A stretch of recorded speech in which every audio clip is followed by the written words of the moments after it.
El carro de máximo lujo de la Ford Motor Company, un carro tan exclusivo que se hacía a mano y solo durante 2 años porque a conciencia se perdía dinero en el proyecto.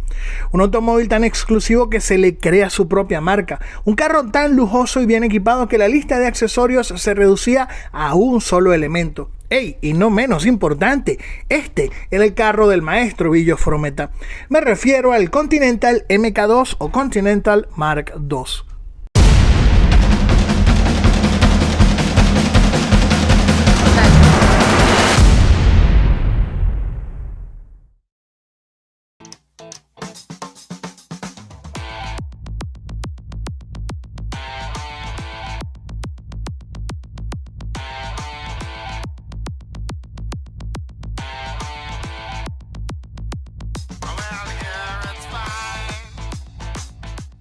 Definitivamente el mejor lugar para mimar al consentido de la casa, tu carro.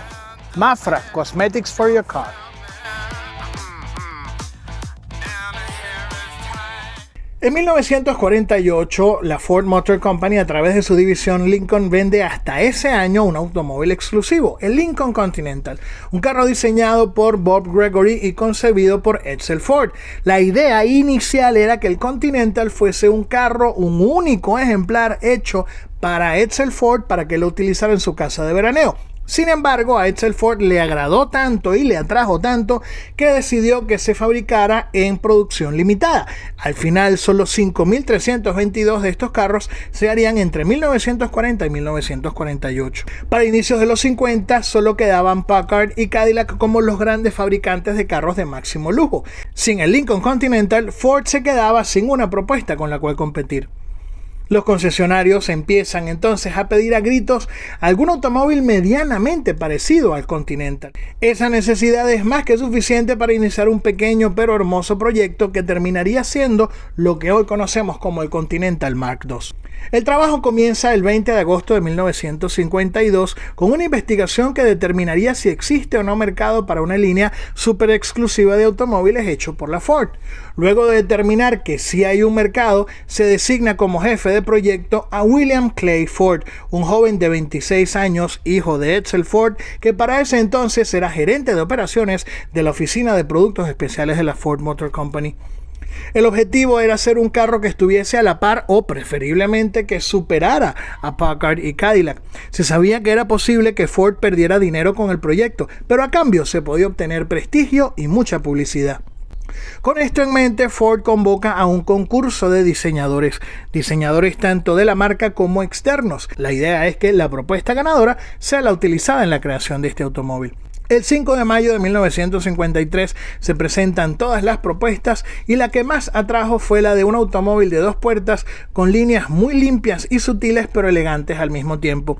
Un trabajo de John Reinhardt, quien había trabajado para Bill Mitchell en General Motors y luego sería estilista jefe en Packard. La propuesta de Reinhardt, a diferencia del resto de los automóviles de la época, era la de un automóvil de líneas limpias y austeras pero elegantes, sin alerones, sin colas, sin ángulos extravagantes. Digamos que parecía más como una especie de casa sobre ruedas, un espacio en el que puedes ir cómodo de un punto A a un punto B como si estuvieses sentado en un sillón. Las líneas del automóvil, que proponen un habitáculo hacia atrás y un capó inmensamente largo, serían también marca de diseño de Ford durante muchísimos años. Otra particularidad en el diseño de Reinhardt y que se convertiría en ícono de la marca fue el diseño de la quinta rueda incorporada en la maleta del automóvil, emulando la quinta rueda que estaba montada en el Lincoln Continental fabricado hasta 1948. Además, la propuesta de Reinhardt incluía un interior muy equipado. De hecho, el Continental Mark II sería uno de los automóviles con el tablero más completo. Además del velocímetro, tendría el indicador de presión de aceite, indicador de presión de agua, indicador de amperaje y un reloj con ajuste eléctrico. El 23 de septiembre se aprueba el diseño final luego de evaluar un modelo en escala real hecho en plástico y de tomar mucho café a altas horas de la madrugada. También se decide que con Reinhardt va a trabajar Gordon Burrick, que fue el mismo que diseñó las hermosas y extravagantes líneas del Cord 810, y también se integraría al equipo Harley Cobb, quien posteriormente desarrollaría el Ford Falcon. Luego de mucho más café y horas de trasnocho, el 24 de diciembre de 1954 se presenta el primer prototipo del Continental, un automóvil construido a mano y sobre el cual se harían múltiples pruebas de control de calidad. Adicionalmente se fabricarían otros 5 carros más, todos pintados en negro, incluyendo el cromo, con la finalidad de distraer al ojo de la prensa. Algunos de los carros fueron enviados al desierto de Arizona, otros fueron probados en refrigeradores a temperaturas bajo cero y otros 2 carros fueron rodando de un extremo de Estados Unidos a otro, todo con la finalidad de revisar todo antes de la aprobación final.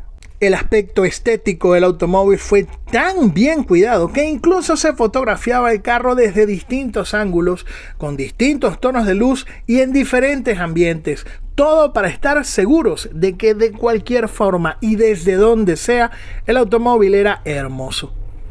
Un detalle súper llamativo en este automóvil también es la ubicación de la boca del tanque de gasolina, que estaba colocada justo detrás de la luz trasera. Solo se tenía que alar y mover la mica hacia la derecha y al mejor estilo del carro de James Bond salía de su escondite la boca del tanque. Quitabas la tapa y a llenar este mastodonte.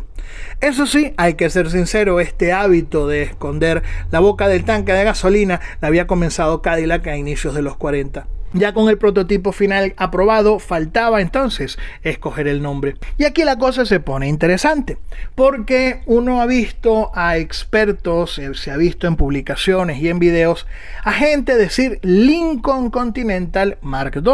Y este carro no es un Lincoln, es un Continental Mark II. Verán, Ford consideró que este proyecto debía tener su propia marca, no debía ser un carro más de una de las divisiones de Ford. La idea era que al crear la división Continental, por un lado se respondía a Chrysler, que había creado también en 1955 la marca Imperial. Pero además de eso se buscaba sentarse en la misma mesa con Cadillac, con Packard, con Mercedes-Benz o con Rolls-Royce. Y además se buscaba de una u otra manera ser el heredero del legado que, por ejemplo, dejó Duesenberg en cuanto a automóviles de máximo lujo en Estados Unidos. ¿Pero por qué esta confusión? Hay varios motivos. Primero está el hecho de que este carro buscaba continuar la saga del Lincoln Continental que se fabrica entre 1940 y 1948, que sí fue fabricado por la división Lincoln. Por otro lado está la famosa estrella Lincoln, una estrella de 4 puntas que sería el emblema que vamos a ver en el capó del Continental Mark II. Luego del cierre o el fin de la marca Continental, la división Lincoln asume el rol que Continental tenía como marca y hereda también el emblema Continental. A partir de ese momento entonces, todos los carros de la marca Lincoln hasta nuestros días van a tener ese emblema. Por otro lado está el hecho de que Lincoln también hereda el nombre Continental, que como tributo al Continental MK2 lo va a utilizar como nombre de un modelo de automóvil. De hecho, el Lincoln Continental sería posteriormente un icono de los automóviles de lujo, en especial en los años 60, cuando la Casa Blanca los prefirió como automóviles para el uso de la presidencia de esa nación. Ya decidido que el automóvil se va a llamar entonces Continental MK2, el carro debuta en el Auto Show de París de 1955 como el modelo 1956. Su precio de venta, $9,966. Por mucho el automóvil más costoso de Estados Unidos en aquel momento. Su precio se equiparaba quizás con el de un Rolls Royce, pero de todas superaba, por ejemplo, al precio del Cadillac Eldorado, que en aquel momento rondaba los $5,000. Es más, por el precio de un Continental MK2 se podían comprar 3 Ford Thunderbirds. Pero este precio descomunal tenía un sentido. El carro tenía vidrios eléctricos, seguros eléctricos, con una tapicería hecha a mano y en cuero escocés, fabricado bajo pedido a la empresa Bridge of Wire, la misma que tapizaba los automóviles y trenes de la Casa Real Británica y los grandes cruceros como el Queen Mary y el Queen Elizabeth. Este fabricante además se caracteriza por utilizar cuero de ganado escocés macho, porque las hembras, al embarazarse, quedan con estrías en el cuerpo. El Continental ofrecía 43 opciones de color de tapicería que combinaban con 19 opciones de color de la carrocería. Eso más la posibilidad de personalizar el automóvil con colores y materiales adicionales. La visión de Continental era la del carro de lujo absoluto, tan absoluto que la lista de accesorios en este carro se reducía a un solo elemento, el sistema de aire acondicionado, un sistema peculiar que tenía las salidas de aire en el techo del habitáculo, y era un sistema costoso porque tenía un precio de $250. El carro utilizaba un motor Ford 368, un motor de 6 litros que generaba 285 caballos de fuerza en 1956, pero que para 1957 llega a 300 caballos de fuerza. Hablamos de un motor de hecho completamente nuevo y desarrollado exclusivamente para este carro, y con cada uno de los motores examinados rigurosamente en un banco de pruebas durante 6 horas antes de ser montado en cada uno de los carros. Toda la potencia del motor era transmitida al pavimento gracias a una caja automática Turbo Drive de 3 velocidades que permitía al automóvil alcanzar velocidades máximas de hasta 180 o 190 km por hora. Esto lo colocaba en el mismo rango de automóviles Gran Turismo de la época, como el Bentley S1 Continental, el Mercedes 300 SC o el Facel Vega FBS. Es más, el Continental era más rápido que los 3 carros que acabo de mencionar.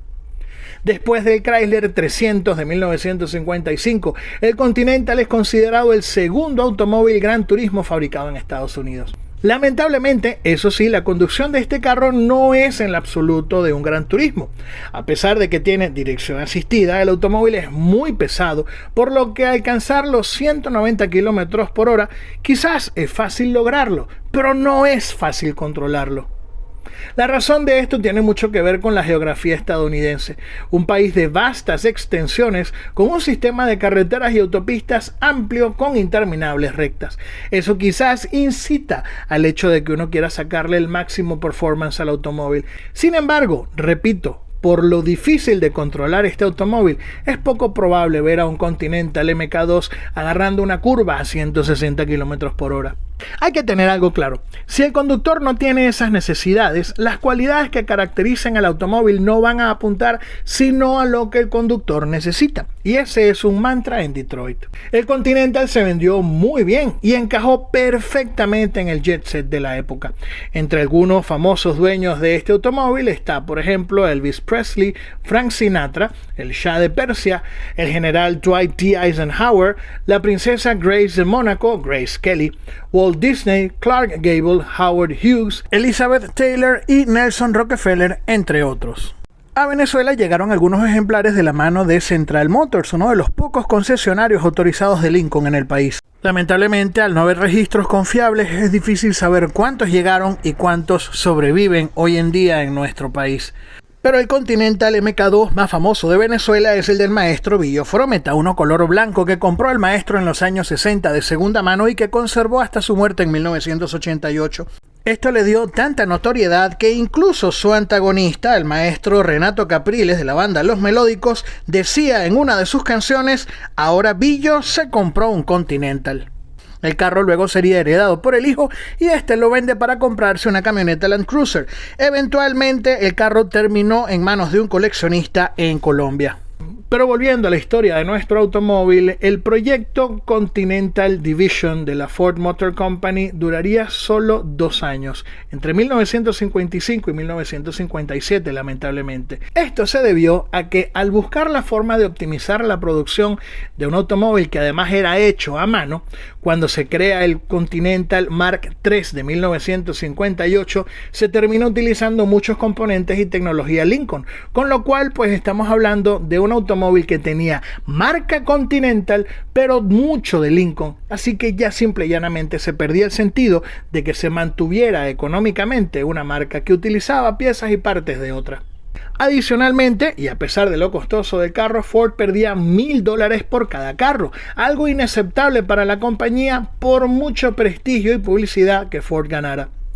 Entre 1955 y 1957 se fabricaron 3.014 automóviles, 1.300 desde finales de 1955, otros 1.300 en 1956 y solo 444 ejemplares en 1957.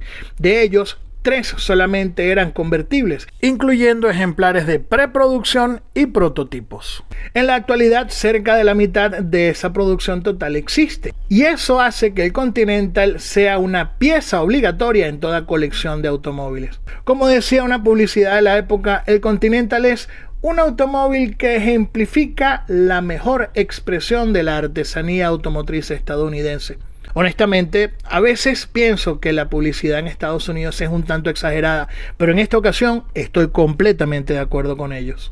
Y ya sabes a dónde ir para más historias de la automoción, aquí al canal de El Barbudo Mitch. Si te gustó este video, dale like y compártelo con tus amigos y sígueme para más contenido de historia y cultura automotriz.